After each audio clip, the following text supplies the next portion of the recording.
And okay, so we can't let you go without covering the other two men, as in dads, you've experienced. So Brendan would definitely be like the angel that sort of brought it all together. Yeah. But you also had your biological dad and you had another dad as well. So because obviously it doesn't matter, you know, whether you're raised by one dad, one mum, the family, it doesn't matter if you're loved and if you're cared for and appreciated and supported and safe. What would you describe your relationship with your biological dad and your other dad? Well, my mum brought us all up. My mum took no nonsense. 7 kids, 5 different fathers. Wow. And my mum took no nonsense. And my mum messed about out. Good for her. Come out. And she took no foolishness. Wow. And so, I suppose it's a trait all of her kids have got. You get to a certain point of intolerance, you say, come on, I'm done with that conversation. Yeah. And so my dad, biological dad, met my mum, and he said that he worked away. He had another family in Blackburn. And my mum found out, off you got, out, gone. And I couldn't remember him. The only memory I had of him, I remember, and I don't know why I remember this because of the age I was, but I remember the story.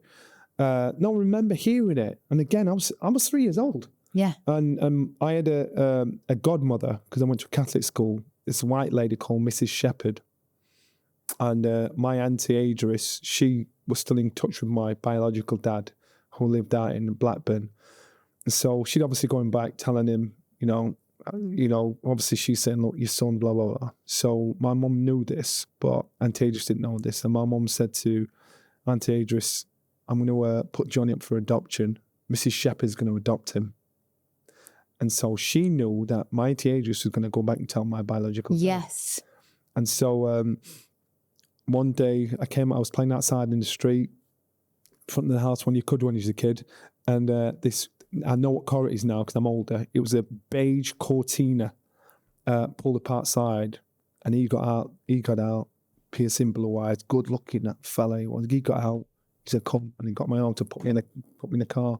And Mum ran out. She got my other arm, and she had a broomstick in her hand, and they both pulled him in the street. She's trying to hit him with a broomstick in the street, and they're both pulling me in the street. And then she got me back in the house. That's all I remember of him. But move on to 27 years. I met him when I was 30 years old, and knocked on my door. Someone opened the door. I knew it was him. And he said, "Do you remember me?" I said, "Yeah." He said, "What do you remember?" And I told him about the incident in the street. He said, "You were 3 years old. How do you remember that?" I said, "I just remember." Wow. And he went, "All right." And he kept calling me son. And it just felt uncomfortable because my dad was Benji. My dad, who was from the same island, Dominica, as my biological dad. But Benji took on, he was with my mum, and he took on all these kids that weren't his own and treated us as though we were his kids. Wow. You know what I mean? What man does that today? What man would do that, taking a woman with all these kids and treat them like his own? He was a swing grinder. You know, it was the steel factory in Sheffield was a big thing then. So he'd work periodically, but he'd get good money when he did it. And he'd give Mum, sometimes he'd get like 500 quid a week. And he'd give Mum the money. He'd only be like with 3 months of the year, and then he'd be out again. He'd give Mum the money, he'd keep 50 quid for himself. Mum would take, you know, so she was buying stuff with it. So certain times of the year we were good. Yeah. And then the rest of the time of the year we're on our backside. But this guy, even now, I look at him, he's my dad. Yeah. He's a guy that I think, if I ever have to be like somebody, I want it to be like him, because he loved us. He loved us like we were his own. He said to me, if a man can't catch a woman without running down the next man, he's a worthless man. Which means if you're going to try and chat somebody up, if you've got to slag another man down, what kind of a man does that? Yeah. And but just little things, he was just there. And he always has been to this day. And so to me, he was the guy that was, bar Brendan, was the constant in my life. Mm. My mum was the main constant, but as it comes to men, Benji, my mum, Brendan. Brendan was my education. Benji was part of the stability that was created in the house with mum. But mum was the rock. So even if Benji wasn't there, mum was the rock. Yeah. And I always knew where my mum was. Yeah. You know what I mean? Now these kids today, you know, they don't. I know my mum was either at work, at home, or it was not very often. I just didn't know where she was. And so it's just parenting. Benji, it was a laugh. And, you know, it was good. It was cool. It was like, he brought up a father. Unfortunately, you've got a lot of single parent families in the UK. Yes. And young men are being brought up by their mothers. And so, like it or not, they may be influenced by any bitterness, any sadness, any hurt from the mum, you know, from the father that the mother and father had. So that young man's going to be influenced by that.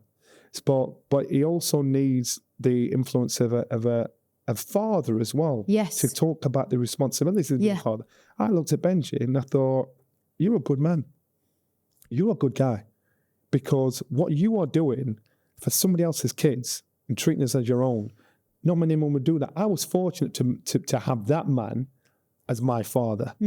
Because he set an example to me saying, my kids, I will never reject them. I'll always make sure they are loved unconditionally, even no matter what goes on. I will die for my kids, and they know for a fact no matter where I am, I'd fight for them. Whereas my biological dad, I probably met him around half a dozen times, and I don't dislike him. I don't know him. No. You know, he's got his own kids. He's got, you know, sons that are probably 6 months older than me and younger than me. He's got kids everywhere. But I couldn't do what he did because I know he's got kids everywhere, but he didn't. He rejected one of them, or let one go in the home, and he let them living everywhere. And I fought tooth and nail, or at least had that contact with your kid. He didn't, and I would. That's one sort of person I would not want to be like. I don't dislike him. No, I'm being different. You know, I'm indifferent. Yeah. So I don't have no malice at all. I just you show me something I don't want to be, but I live with something I didn't want to be like. I thought, you're a good man. You set an example. It's like between Benji and Brendan, the two Bs, they have enabled you to be a cycle breaker. So whatever generational traumas there were in your biological lineage with your own biological dad, I feel like they've shown you the way to be a better human so that you can break some of those curses. And again, maybe that's part of the whole depth that I was talking about, is that some people are born to be cycle breakers, I think.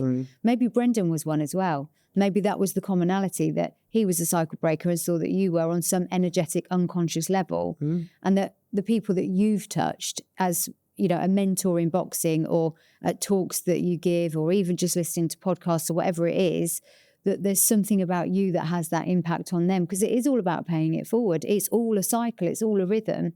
And actually, it doesn't matter how you reach people as long as you do. And I think that you weren't meant to be with your biological dad, because he could never have given you that. I mean, you would have had it already ingrained and embedded somewhere. I think we're all coded for love, because at higher self, we're all coded for love. Whether that code gets switched on or disrupted is to do with the environment. And the environment that you experienced, I think, switched it on in full force. I went to my biological dad's house in Blackburn after I'd first met him. I felt like a bit of a traitor, actually. I'm thinking, Benji, I'm just having a look, I'm curious. Yeah. And I met his sons and his wife. It's a lovely family. Lovely family, his daughter, lovely. His wife was so nice to me. And I thought, there's a 6-month age gap between the youngest one, and there's a 10-month age gap between the oldest one. So she knew. But she was just nice to me. And I just thought, wow. I thought, how could you do that to her? But then it's people are people. Yeah. But the other thing is this, and I don't know if I'm speaking for many people, but the West Indian culture is very different from this Western culture, because I know many families from the West Indies, or that our culture, where you've got children outside your marriage. Yeah. And it's not a deal breaker. It's like you can handle it, you deal with it. Whereas over here, it happens, it's a divorce. Yeah, you're right. It's a divorce. Yeah. Oh my God, you're dead. Yeah. But so attitudes are very different. And there's not many of my friends that I know haven't, or it's just them. It's just their mother, their father, and them kids in that family. Most of my friends, they ain't like that. No. You know, if you've got your mum and dad together, you're posh. Yeah. I don't kiss the same person, you're posh. But most of my friends, 99% of them, they're single parent families. They're brought up in single parent families, and there's kids from outside. Yeah. It's just, and then some people might think that's wrong. It ain't. It's just where you're life. from. Yeah. When Brendan came to my house and he looked at our setup, he couldn't figure it out because he was from a family of 13. Yeah. Everybody from the same mother and father. Yeah. It's just cultures. It's just how you look It's at geography. it. Yeah. Everything you say, it's the same with religion. What you believe in is where you're born. Yeah. If you're born in England or Ireland, you're Catholic or Church of England. If you're born Middle East, you're likely to be Muslim. You know, it is about geography. It's how you're brought up. And unfortunately, we let society pattern and pave our expectations. Yes. And so therefore we're in a cage because we think, what will people think? Yeah. Oh, that's not right. Why is it not right? Yeah. If it's right in my head and in my world, yeah, I don't care what society thinks. Good. I'm comfortable. Yeah. As long as I'm not hurting anybody else. It's the hermetic principles again. Your world is your reality, which is created by your environment, which creates your thoughts. It's the container you sit in. And the only reason that people judge is because they don't understand. So if they say, well, that's wrong that, you're all brought up differently to how we are. And it's like, well, quantify that. Because if you look at primitive human beings, in fact, if you look at most species, when the male impregnates the female, when she's had her cubs, she will fight him off. He's gone, get out. I've had what I need. Off you pop. I've got some things to do here. And then he goes off and procreates elsewhere. So on a very animalistic, primitive level, we're probably not designed to stay together for 80 years. I'm not saying there's anything wrong with that, but it is a social construct. And I'm not judging either way. It's all about what works for the individual. And that's what I was saying about school and systems. I used to get embarrassed at school because we all had different second names, Smith, Douglas, Nelson. And so my friends at school would say, why have you got a different second name to your sister? I'm like, and bluff my face through it. And I get home and I said to Mom, they keep asking me why we've got different second names. And she said, time to come and ask me. Love that. You know what I mean? So she was proper no nonsense, my mum. Listen, this one went to church every morning. Yeah. So on the outside, you're looking at the fathers and the kids, you think, oh, that's bad. But it actually isn't. No, it's not. My mum, she didn't believe in contraception. She was very, she clearly had sex more than 7 times in her life. She had kids. So when she got pregnant, she got pregnant. Yeah. So it's being able to actually just deal with the obvious facts. Yeah. And be comfortable with the obvious facts. Yeah, absolutely. And I think also with your mum, it's easy to sort of judge any woman that has children with different men. But again, it's none of your business. But the worst judges of women are unfortunately women. Yeah, it's so true. It is very true, Johnny, and it's not okay. And unfortunately, if a woman does the same thing as a man, she's a villain. Yeah. And that's to me is rubbish. I just think people are people, and regardless of where you're from and how you are, if I'm doing something that's wrong, that if you're doing something that's wrong, and I do the same thing, it's still wrong. Yeah. So it's just how you look at it, but it's a case of what your class is and what's wrong and right. And that's full accountability for self when you can say that, isn't it? And I think that's truly the lesson through this is that I think you are very much about self-validation and self-leadership, but you got there because you had good people around you to help you get there. And experiences. Yeah. And now you're paying it forward. And so for those that kind of thought this was going to be about boxing, it never was. And it was why I was interested in you, because actually I saw a lot of what you were doing on Instagram in terms of fitness and nutrition. And I was kind of like, because I know your age as well, and I know you're still very young, but, to see you in such good shape as an ex-boxer and to see that you hadn't gone down that road of the all or nothing, and to see that although you would have had an obsession and an addiction clearly to what you were doing, that somehow you'd managed to stay on a different path. And I started to be a bit more like, what's this about? Like, this is a little bit different.